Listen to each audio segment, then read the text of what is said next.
My name is Kobus. I'm a PRINCE2 trainer at Knowledge Train.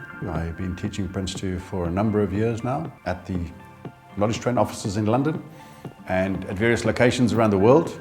On behalf of Knowledge Train, I've been to Nairobi and Prague and Bermuda and all sorts of other places. My first career was in law. I was a prosecutor in South Africa, and then I became a barrister. Eventually, for whatever reason, I left the law and I went into IT.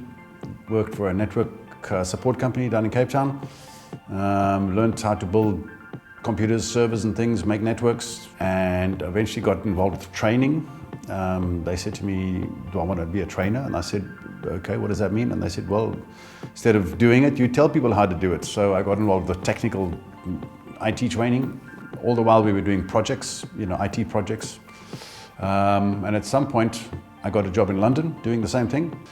And eventually I got involved with PRINCE2, and then I got recruited by another company to become a PRINCE2 trainer. And that was 6, 7, 8, 9 years, 10 years ago now, I think, a long time ago.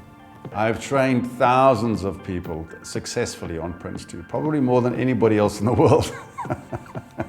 And my success rate is, I think, for the practitioner exam, I think is about 83% or something like that. It varies, but it's over 80% anyway. We have all sorts of people come on my course in London. We're very centrally located. I have a very international demographic. I have people literally from all over the world. Australians come over here, South Americans, from all over the world, and from all sorts of levels of employment. So very junior people. I've got not high school students, but people just out of school. I got some senior people. I got retirees come on my course. People who are second or third language English speaking people.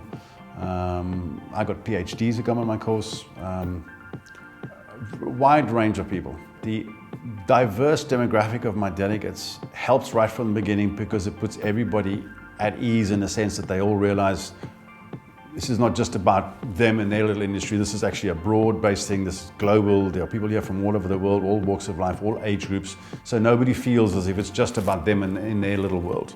So it immediately puts everybody sort of at the same level. Because even if people are from different levels, they're all different. So they all feel equally kind of comfortable with each other.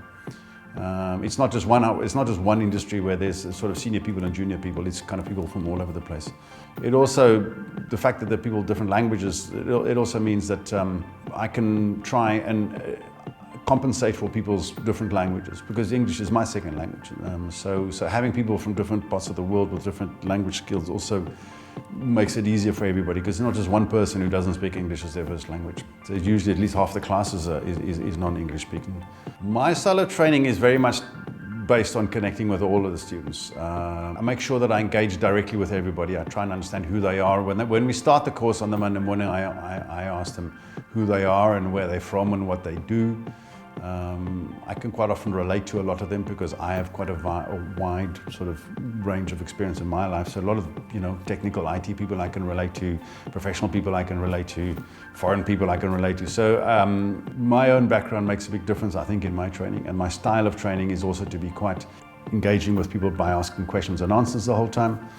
So I don't allow people just to sit there and look, and sort of switch off and so on. So that's pretty very much my style. And I try and keep it lighthearted. PRINCE2 is a heavy sort of subject. It's a dry subject. People don't look forward to coming on a PRINCE2 course. And so quite often by the end of the week they're pleasantly surprised by the fact that it wasn't as bad as they thought it was going to be.